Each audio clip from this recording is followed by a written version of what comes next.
Hi everyone. ఈ వీడియోలో OBG నుంచి NEET PG previous years topics ఏవి ఉన్నది ఒకసారి చూద్దాము. Most common post partum nerve injury is peroneal nerve.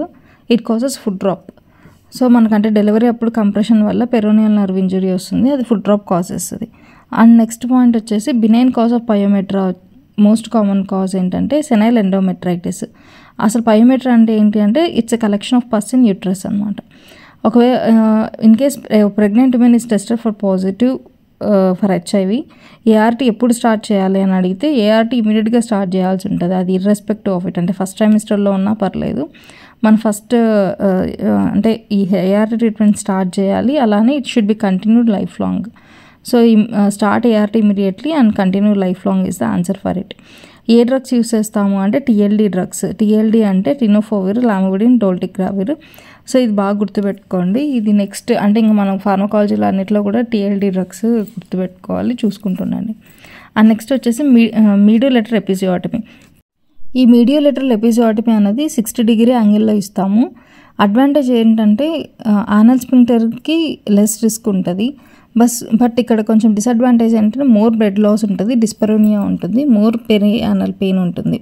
So మనం రొటీన్గా ప్రాక్టీస్లో చేసేది మీడియోలెటరల్ ఎపిజియోటమీనే కదా. సో ఇక్కడ మనము అంటే ఇది ఆప్షన్స్లో అడుగుతారు. ఇక్కడ బ్లడ్ లాస్ ఏంటి అంటే ఇక్కడ ఎక్కువే ఉంటుంది, బ్లడ్ లాస్ ఎక్కువ ఉంటుంది, డిస్పరోనియా ఉంటుంది, పెరియానల్ పెయిన్ కూడా ఉంటుంది. కాకపోతే ఏంటంటే ఓన్లీ థింగ్ హెల్ప్ఫుల్ వచ్చేసి ఆనల్ స్ఫింక్టర్ పడదు కాబట్టి మనం మీడియోలెటరల్ ఎపిజియోటమీని ప్రిఫర్ చేస్తాము. సో కాబట్టి ఈ పాయింట్స్ గుర్తుపెట్టుకోండి. నెక్స్ట్ ఇమేజ్లో చూపించేది ఫిమేల్ కండోము. సో ఇక్కడ ఏం పెద్దగా చూసేదేం లేదు, ఆ ఇమేజ్ ఒకటి చూపిస్తారు female condom. And OCPs absolute contraindications వచ్చేసి any history of thromboembolism ఉన్న, డీవీటీ ఉన్న, బ్రెస్ట్ ఫీడింగ్ ఇచ్చే వాళ్ళు, and also pregnancy and severe hypertension కేసెస్లో మనము ఓసీపీస్ అన్నది అబ్సల్యూట్ కాంట్రా ఇండికేషన్.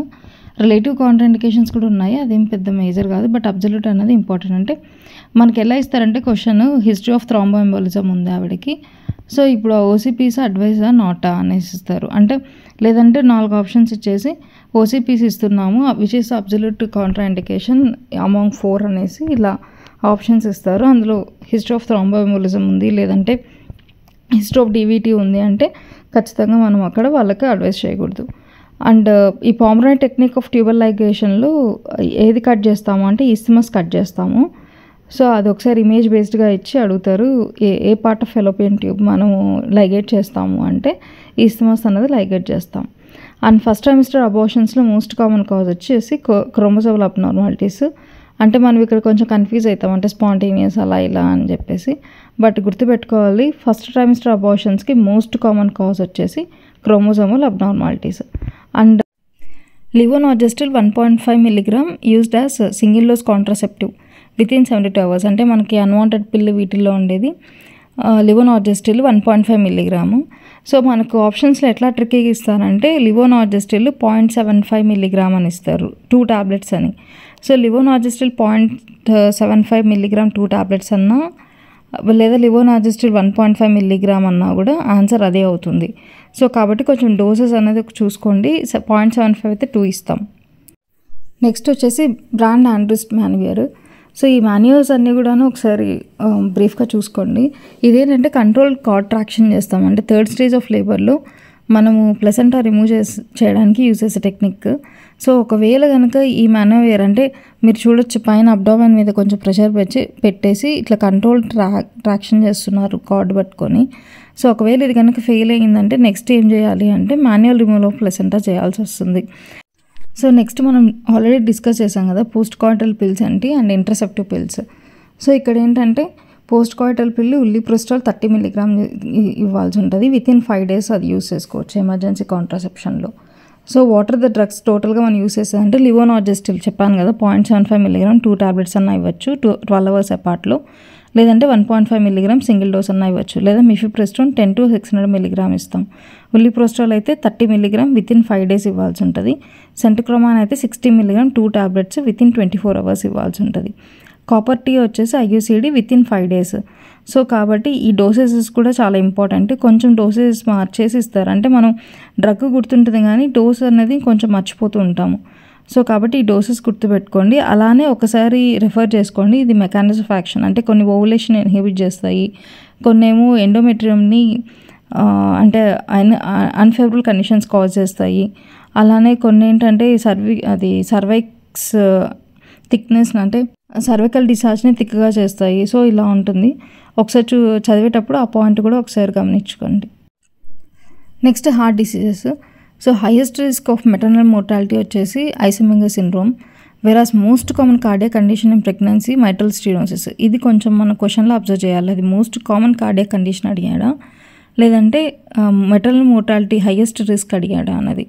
సో అలానే ప్రెగ్నెన్సీ ఇండ్యూస్డ్ హైపర్ టెన్షన్ అంటే BP greater than 140/90 after 20 weeks of gestation. So మనకు అన్ని పిఏహెచ్ గురించి అన్ని పాయింట్స్ గుర్తుంటాయి, అంటే థ్రాంబోసైటోపీనియా ఉంటుంది అనేసి, హైపర్ టెన్షన్ ఉంటుంది అనేసి. కాకపోతే ఇక్కడ ఏంటంటే ఎలివేటెడ్ లివర్ ఎంజైమ్స్ ఉంటాయి, హెల్ప్ సిండ్రోమ్, ఇవన్నీ కూడా గుర్తుపెట్టుకుంటాం. అక్కడ వాడు ఏమడుగుతాడంటే క్వశ్చన్లో అంటే BP less than 5 weeks of gestation age కానీ లేదంటే పీరియడ్ అనేది తక్కువ ఇస్తారనమాట. సో అది మనం గుర్తుపెట్టుకోవాలి. పిఏహెచ్ అంటే after 20 weeks of gestation age అనమాట.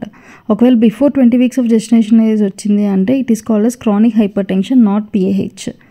సో అది డెఫినేషన్ అనేది ఒకసారి ప్రిసైజ్గా చూసుకోండి, ఆప్షన్స్లో కూడా ఒకసారి చూసుకొని మార్క్ చేయండి. అండ్ నెక్స్ట్ వచ్చేసి సైన్స్ ఆఫ్ మెగ్నీషియం టాక్సిసిటీ. ఇది చాలా important. Loss of deep brain reflexes, decreased respiratory rate అంటే less than 12, urine output less than 30 ml/h, and chest pain కానీ హార్ట్ బ్లాక్ కానీ. అంటే ఫస్ట్ 3 పాయింట్స్ ఇంపార్టెంట్, అంటే loss of deep brain reflexes, decreased urine output and respiratory rate depression. So మనకు options 4 options ఇచ్చి ఇందులో ఏది not a sign అని అడగచ్చు అలా అనమాట. సో ఈ 3 పాయింట్స్ గుర్తుపెట్టుకోండి. నెక్స్ట్ ఈ మేనేజ్మెంట్ ఆఫ్ మెగ్నీషియం టాక్సిసిటీ ఏంటంటే ఇంజెక్షన్ కాల్షియం గ్లూకనేట్ 10 ml ఇవ్వాల్సి ఉంటుంది. అండ్ ఆల్సో ఈ magnesium and as well as creatinine levels కూడా మనం చెక్ చేసుకోవాల్సి ఉంటుంది. అండ్ అంటే we have to immediately stop the magnesium and give injection calcium gluconate 10 ml for the toxicity of magnesium management.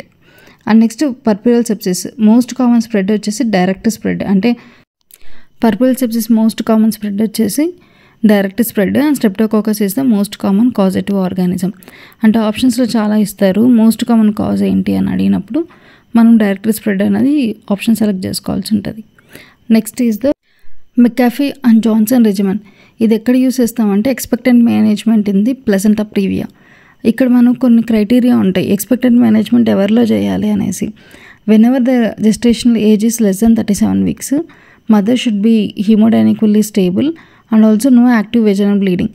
So ఇవి ఉన్నప్పుడు మాత్రమే మనము ఈ ఎక్స్పెక్టెడ్ మేనేజ్మెంట్ చేయాలి. ఆప్షన్స్లో ఏంటి అన్నీ ఇస్తారు, జెస్టేషన్ ఏజ్ వచ్చేసి గ్రేటర్ దాన్ 37 వీక్స్ అని ఇస్తారు. సో అట్లా అనమాట, అట్లా కొంచెం కన్ఫ్యూజ్ చేస్తారు. కాబట్టి మెకాఫీ జాన్సన్ రెజిమెన్ ఎప్పుడంటే ఓన్లీ 37 వీక్స్ కన్నా తక్కువ ఉండి, అలానే మదర్ స్టేబుల్ ఉండాలి, యాక్టివ్ బ్లీడింగ్ ఉండకూడదు. అప్పుడు మాత్రమే మనము ఎక్స్పెక్టెడ్ మేనేజ్మెంట్ అంటే ఇట్స్ కన్జర్వేటివ్ మేనేజ్మెంట్ మనము ఇంప్లై చేయాల్సి ఉంటుంది, అంటే మెకాఫీ జాన్సన్ రెజిమెన్ ఇది. అండ్ నెక్స్ట్ వచ్చేసి reductional division occurs in the transition from primary spermatocyte to secondary spermatocyte. So ఇది చాలా ఆప్షన్స్, అంటే స్పర్మాటైట్స్ అప్పుడు మనకు రిడక్షన్ డివిజన్ జరుగుతుంది కదా మియోసిస్ జరిగినప్పుడు క్రోమోజోమ్ నెంబర్స్.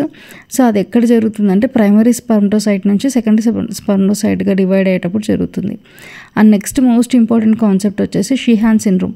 ఈ షీహాన్ సిండ్రోమ్ క్వశ్చన్ ఎలా ఇస్తారు అంటే పోస్ట్ పార్టమ్ హెమరేజ్ హిస్టరీ ఉంటుంది, అలానే లాక్టేషన్ ఫెయిల్యూర్, అంటే ఒక ఆవిడ డెలివరీ అయ్యింది, ఆ టైంలో చాలా పీపీహెచ్ అయ్యి చాలా బ్లడ్ లాస్ ఉన్నింది, తర్వాత తను లాక్టేషన్ ఫెయిల్యూర్ వచ్చింది, అమెనూరియా ఉంది, ఇలా ఇస్తారనమాట.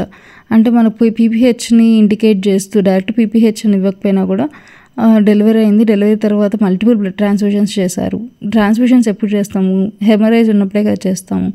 సో అట్లా అనమాట. సో మల్టిపుల్ బ్లడ్ ట్రాన్స్ఫ్యూషన్స్ చేశారు అంటే మనకు అప్పుడు ఐడియా రావాలి పీపీహెచ్ ఏమైనా ల్యాండ్ అయ్యిందేమో అని. సో కాబట్టి పీపీహెచ్ ఉన్నట్లు. ఇప్పుడు ఏమవుతుందంటే పీపీహెచ్ ఉన్నప్పుడు పోస్ట్ పార్టమ్ హెమరేజ్గా హైపోవోలిమియా వస్తుంది కదా. ఈ హైపోవోలిమియా వల్ల పిట్యూటరీ గ్లాండ్కి బ్లడ్ సప్లై తగ్గిపోతుంది, అంటే హైపోపిట్యూటరిజం వస్తుంది పిట్యూటరీ ఇష్కీమియా వల్ల. కాబట్టి పిట్యూటరీ గ్లాండ్ ఫంక్షన్ తగ్గిపోతుంది. As a result of it వాళ్ళకి లాక్టేషన్ ఫెయిల్యూర్ కూడా వస్తుంది. సో ఈ కండిషన్ ఇట్లాంటి మొత్తం ఇలా క్వశ్చన్ ఇచ్చి ఇలాగ డిస్క్రైబ్ చేశారు అంటే straight away go to Sheehan syndrome. Next Amsel's criteria. ఈ ఆమ్సెల్స్ క్రైటీరియా ఎప్పుడు యూజ్ చేస్తామంటే బ్యాక్టీరియల్ వెజైనోసిస్ ఉంటుంది. ఇక్కడ మనం గుర్తుపెట్టుకోవాల్సింది బ్యాక్టీరియల్ వెజైనోసిస్ అన్నది it's not an infection, just vaginal flora alter మాత్రమే అవుతుంది. There is increased concentration of Gardnerella vaginalis. క్వశ్చన్లో కనుక మనకు ఫిషీ ఆర్డర్ ఉంది, ఇచ్చింగ్ లేదు, గ్రేయిష్ వైట్ డిశ్చార్జ్ ఉంది, అలానే pH greater than 4.5 and whiff test అంటారు. విఫ్ టెస్ట్ అంటే అమైన్ లైక్ ఓడర్ అంటే fishy odour when 10% KOH is added. అలానే క్లూ సెల్స్ అంటాం. ఇందులో ప్రతి పాయింట్ ఇంపార్టెంటే. క్లూ సెల్స్ అంటే ఏంటంటే ఇప్పుడు మనం ఆ ఇమేజ్లో చూడండి, వెజైనల్ ఎప్థీరియల్ సెల్స్ స్టడెడ్ విత్ కోకోబెసిల్లే, అంటే చుట్టూ ఆ వెజైనల్ ఎప్థీలియం పైన మీకు బెసిల్లే కనిపిస్తున్నాయి కదా, దాన్ని స్టడ్ అయినటువంటి ఈ సెల్స్ని మనం క్లూ సెల్స్ అంటాము. సో ఆమ్సెల్స్ క్రైటీరియా ఎక్కడ యూజ్ చేస్తామంటే బ్యాక్టీరియల్ వెజైనోసిస్లో యూజ్ చేస్తాము. అండ్ ABCD 4 పాయింట్స్ ఉన్నాయి కదా, ఈ 4 పాయింట్స్ ఇంపార్టెంట్. క్వశ్చన్లో ఎలా ట్రిక్కి ఇస్తారంటే pH లెస్ దాన్ 4.5 అని ఇస్తాడు, అంటే which is not in the అని, నాట్ ఇన్ క్రైటీరియా అనేసి. సో pH లెస్ దాన్ 4.5 కాదు, it is pH is greater than 4.5. So కాబట్టి మీరు క్వశ్చన్ చదివేటప్పుడు కొంచెం ఈ లెస్ దాన్లు గ్రేటర్ దాన్లు కొంచెం అబ్జర్వ్ చేసుకోండి. Next Nugent's criteria. ఈ న్యూజెన్స్ క్రైటీరియా కూడా బ్యాక్టీరియల్ వెజైనోసిస్కి యూజ్ చేస్తాం, but it is not a confirmatory criteria. ఇది లాస్ట్ ఇయర్ క్వశ్చన్ అనుకుంటా. న్యూజెన్స్ క్రైటీరియా దేనికి యూజ్ చేస్తాం అంటే బ్యాక్టీరియల్ వెజైనోసిస్కి యూజ్ చేస్తాం. ఆమ్సెల్స్ క్రైటీరియా కూడా బ్యాక్టీరియల్ వెజైనోసిస్కి యూజ్ చేస్తాం. And most common cause for hirsutism అంటే టీనేజ్ ఫిమేల్ హిస్టరీ అంతా ఇచ్చి most common cause for hirsutism అంటే PCOS. ఇక్కడ హైపర్ట్రైకోసిస్కి హర్సుటిజంకి డిఫరెన్స్ ఉంటుంది. హర్సుటిజం అంటే increase in the sexual hair, అంటే మనకు సెకండరీ సెక్షువల్ క్యారెక్టర్స్లో కొన్ని ఉంటాయి కదా, అంటే చిన్న కానీ ప్యూబిక్ హెయిర్ కానీ. సో ఇది ఇంక్రీజ్ అయితే మనం హర్సుటిజం అంటాం. హైపర్ట్రైకోసిస్ అంటే డిఫరెంట్. హైపర్ట్రైకోసిస్ అంటే నాన్ సెక్షువల్ హెయిర్ ఇంక్రీజ్ అయితే దాన్ని హైపర్ట్రైకోసిస్ అంటాం. సో PCODలో మనం చూసేది హర్సుటిజం. కాబట్టి మోస్ట్ కామన్ కాజ్ ఇన్ ఒక టీనేజ్ ఫీమేల్కి హర్సుటిజం మోస్ట్ కామన్ కాజ్ ఏంటి అంటే PCOS. అండ్ నెక్స్ట్ కండిషన్ వచ్చేసి trichomonas vaginalis. This is most important. ఇక్కడ ఏంటంటే గ్రీనిష్ వెజైనల్ డిశ్చార్జ్ ఉంటుంది. సెలైన్ మైక్రోస్కోప్లో చూసినప్పుడు మనకు మొటైల్ ఫ్లాజెల్లేటెడ్ ఆర్గానిజం కనిపిస్తుంది. అండ్ సెక్షువల్లీ ట్రాన్స్మిటెడ్ ఇది. సో పార్ట్నర్ కూడా ట్రిక్ చేయాల్సి ఉంటుంది. ఇక్కడ క్వశ్చన్లో ఏంటంటే itching, burning sensation, pH greater than 4.5, strawberry cervix, అలానే ఇక్కడ WBC చూస్తాము. యాజ్ వెల్ యాజ్ ఇక్కడ మనం ఇంకో పాయింట్ గుర్తుపెట్టుకోవాల్సింది పార్ట్నర్ కూడా ట్రీట్ చేయాలి. అండ్ ట్రీట్మెంట్ యూజ్డ్ వచ్చేసి మెట్రోనెజోల్. అదే బ్యాక్టీరియల్ వెజైనోసిస్లో ఒక పాయింట్ కూడా గుర్తుపెట్టుకోవాలి, అక్కడ WBC చూడం, just it is alteration the vaginal flora. కాబట్టి బ్యాక్టీరియల్ వెజైనోసిస్లో మనం ఎలాంటి WBC చూడము, కానీ ట్రైకోమోనస్ వెజైనాలిస్లో మనం WBC చూస్తాము, పార్ట్నర్ కూడా ట్రీట్ చేస్తాము. సో ఇవి పాయింట్స్ ఇంపార్టెంట్. అంటే ఇచ్చింగ్ ఎక్కడ చూస్తాము, ఇచ్చింగ్ ఎక్కడ చూడము, WBC ఎక్కడ చూస్తాము, ఎక్కడ చూడము, పార్ట్నర్ని ఎక్కడ ట్రీట్ చేస్తాము, ఎక్కడ ట్రీట్ చేయము. సో ఇది అలానే ప్రెగ్నెన్సీ అయితే క్లిండామైసిన్ ఇవ్వాల్సి ఉంటుంది, బట్ నాన్ ప్రెగ్నెంట్ అయితే మెట్రోనెజోల్ ఇవ్వాల్సి ఉంటుంది. సో అండ్ అలానే బ్యాక్టీరియల్ వెజైనోసిస్ కూడా ట్రీట్మెంట్ అంటే మెట్రోనెజోల్ ఆర్ క్లిండామైసిన్. సో ఇది చాలా ఇంపార్టెంట్ టాపిక్, చాలా రిపీటెడ్గా ఎన్నోసార్లు అడిగారు. సో కాబట్టి ఖచ్చితంగా ఇది చూసుకోండి. Next pelvic inflammatory disease. ఎవరైనా ఒక టీనేజ్ గర్ల్ వచ్చింది with bilateral abdominal pain, temperature greater than 103 ఉంది, మ్యూకోపులెంట్ డిశ్చార్జ్ చెప్తుంది, సర్వైకల్ మోషన్ టెండర్నెస్ ఉంది, అలానే UPT నెగిటివ్ ఉంది అంటే మనము అంటే ఇది PIDని సస్పెక్ట్ చేయాలి. ఇక్కడ ఇంపార్టెంట్ పాయింట్ ఏంటంటే PID డయాగ్నోసిస్ యూజువల్లీ క్లినికల్గా ఉంటుంది. ఇన్వెస్టిగేషన్ ఆఫ్ చాయిస్ వచ్చేసి అల్ట్రాసౌండ్, బట్ గోల్డ్ స్టాండర్డ్ వచ్చి లాప్రోస్కోపీ. సో ఇది అడుగుతారు డైరెక్ట్గా, అంటే ఇదంతా ఇచ్చేసి which is the gold standard అంటే లాప్రోస్కోపీ, బట్ మనం కామన్గా చేసేది ఏంటి అల్ట్రాసౌండ్. బట్ డయాగ్నోసిస్ అనేది usually it is a clinical. And దీనికి ప్రోగ్నోస్టిక్ ఎవాల్యుయేషన్ ఆఫ్ PID ఇచ్చిన వారు బోర్ మిసెల్ అనమాట. సో ఇది ఒక వర్డ్ కూడా గుర్తుపెట్టుకోండి. Next vulval cancer. Vulval cancer వచ్చేసి మోస్ట్ కామన్ స్ప్రెడ్ వచ్చేసి లింఫాటిక్ అండ్ వాస్కులర్ అన్నది it's a least common. And lymph node status is the most common prognostic factor. And ఇక్కడ సెంట్రల్ లింఫ్ నోడ్ వచ్చేసి superficial inguinal lymph node. So మనం cancers అన్నీ చదివేటప్పుడు ఖచ్చితంగా దాని యొక్క సెంట్రల్ లింఫ్ నోడ్ అనేది కూడా మనం గుర్తుపెట్టుకొని చదవాలి. ఇది ఒక క్యాన్సర్ అని కాదు, ఏ క్యాన్సర్కైనా సరే మనం లింఫాటిక్ స్ప్రెడ్ ఉంది అంటే ఫస్ట్ ఏ లింఫ్ నోడ్కి అయితే స్ప్రెడ్ అవుతుందో దాన్ని సెంట్రల్ లింఫ్ నోడ్ అంటారు. సో ఈ superficial inguinal lymph node is the central lymph node for vulval cancer. So కాబట్టి మనం ఏ క్యాన్సర్స్ అన్నా చదివేటప్పుడు దాని యొక్క సెంట్రల్ లింఫ్ నోడ్ కూడా ఐడియా పెట్టుకొని చదువుకోవాల్సి ఉంటుంది. Next topic is infertility evaluation. So infertility ఎవాల్యుయేషన్లో క్వశ్చనర్ ఎలా ఉంటుందంటే at least 1 year of unprotected sexual intercourse ఉండాలి. అంటే న్యూలీ మ్యారీడ్ కపుల్ 6 months నుంచి ట్రై చేస్తున్నారు. సో నెక్స్ట్ వాళ్ళు కన్సీవ్ అవ్వలేదు, నెక్స్ట్ నువ్వు ఏం ప్లాన్ ఆఫ్ యాక్షన్ చెప్తావు అంటే మనం అక్కడ ఏంటంటే we have to assure them and ask them to come after 6 months. So 1 year of unprotected sexual intercourse ఉంటేనే మనము అప్పుడు వాళ్ళని ఇన్ఫర్టిలిటీ ఎవాల్యుయేషన్కి తీసుకోవాలి. లేదు అంటే we have to ask them 6 months కానీ అదే పీరియడ్ మారుస్తారనమాట క్వశ్చన్లో.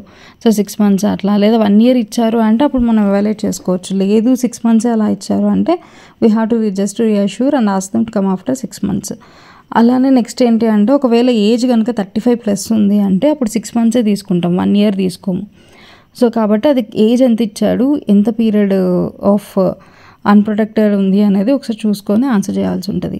అండ్ నెక్స్ట్ వచ్చేసి degrees of uterine prolapse. So అంటే ఇప్పుడు సర్విక్స్ ఇంటూ వెజైనా వచ్చిందంటే జస్ట్ సర్విక్స్ మీరు చూడొచ్చు, ఫస్ట్ డిగ్రీలో సర్విక్స్ జస్ట్ వెజైనాలోకి ఎంటర్ అయింది. సో అది grade 1. Cervix at the level of introitus, పిక్చర్లో చూడండి, cervix at the level of introitus ఉంది అంటే 2nd degree. అదే cervix outside the introitus ఉంది అంటే 3rd degree. And complete uterus అంతా బయటే ఉంది అంటే ప్రొసిడెన్షియా అంటాం దీన్ని. సో ఇది ఇమేజ్ బేస్డ్ అయినా అవ్వచ్చు, లేదా జస్ట్ థియరీగా అయినా ఇవ్వచ్చు. అంటే at the level of introitus ఉంది సర్విక్స్ ఏ డిగ్రీ అనేసి, లేదంటే cervix outside the introitus ఉంది ఏ డిగ్రీ అనేసి. నెక్స్ట్ ఫోర్సిప్స్. ఈ పైపర్స్ ఫోర్సిప్స్ ఏంటంటే after coming head in breech, అంటే బ్రీచ్ ప్రెజెంటేషన్లో ఆఫ్టర్ కమింగ్ హెడ్ ఉంటుంది కదా, అంటే బటక్స్ వచ్చిన తర్వాత హెడ్ రావాలి కదా. సో ఆ హెడ్ రిమూవ్ చేయడానికి మనం యూస్ చేసేది పైపర్స్ ఫోర్సిప్స్. ఇక్కడ ఏంటంటే డిస్టింక్ట్ పెరినియల్ కర్వ్ ఉంటుంది దీనికి. మనం పైపర్స్ ఫోర్సిప్స్ ఇమేజ్ ఉంది కదా, మీరు అక్కడ చూడండి. సో ఆ కర్వ్ ఈజ్ ఇంపార్టెంట్. నెక్స్ట్ వచ్చి కిల్లాండ్ ఫోర్సిప్స్. ఈ కిల్లాండ్ ఫోర్సిప్స్ ఏంటంటే ఇక్కడ మధ్యలో మీరు చూడొచ్చు, మధ్యలో సెంటర్లో మనకు ఒక స్లైడింగ్ లాక్ ఉంది. సో ఈ స్లైడింగ్ లాక్ ఉంది అంటే అది Kielland forceps. It is used in case of rotational delivery and also correct synclitism అనమాట. సో మన క్వశ్చనర్లో అంటే ఆఫ్టర్ కమింగ్ బ్రీచ్ ఈ పిక్చర్ ఇచ్చి ఇక్కడ మనం ఏది యూజ్ చేస్తాం ఆఫ్టర్ కమింగ్ హెడ్ కంటే ఫోర్సిప్స్ అని పెట్టాల్సి ఉంటుంది. అలానే స్లైడింగ్ లాక్ కనుక ఉంది ఇమేజ్లో అంటే కిల్లాండ్ ఫోర్సిప్స్. అండ్ సింప్సన్స్ ఫోర్సిప్ మనం మోస్ట్ కామన్లీ యూజ్డ్. దీనికి మనం చూడొచ్చు ఇమేజ్లో ఎలాంగేటెడ్ సెఫాలిక్ కర్వ్ ఉంది. ఈ ఫోర్సిప్స్ ఏంటంటే it is most commonly used for outlet delivery, అంటే రెగ్యులర్గా యూజ్ చేసే ఫోర్సిప్స్ ఇది. అలానే ఇంపార్టెంట్ టాపిక్స్ ఏంటంటే జెనటల్ హెర్పీస్, సిఫిలిటిక్ చాంక్రీ, గ్రానులోమా ఇంగ్వినల్, చాంక్రోయిడ్, ఎల్జీవి. అంటే ఈ కండిషన్స్ అనేవి కూడా డిఫరెన్సెస్ అన్నది ప్యారలల్గా చదువుకుంటే, అంటే ఏది పెయిన్ఫుల్ ఏది నాట్ పెయిన్ఫుల్, దేని యొక్క కాజ్ ఏంటి అనేది ఆల్రెడీ డర్మట్లో కూడా చదువుతాము. అలానే గైనిక్లో కూడా ఒకసారి చూసుకోవాల్సి ఉంటుంది. అదే కాకుండా పెల్విక్ డయామీటర్స్ ఏవి, అంటే ఏ డయామీటర్ ఎంగేజ్ అవుతే ఏ ప్రెజెంటేషన్ వస్తుంది, అది కూడా చాలా important. And next further important topics కూడా డిస్కస్ చేద్దాము. And keep watching and please to subscribe my channel and thank you.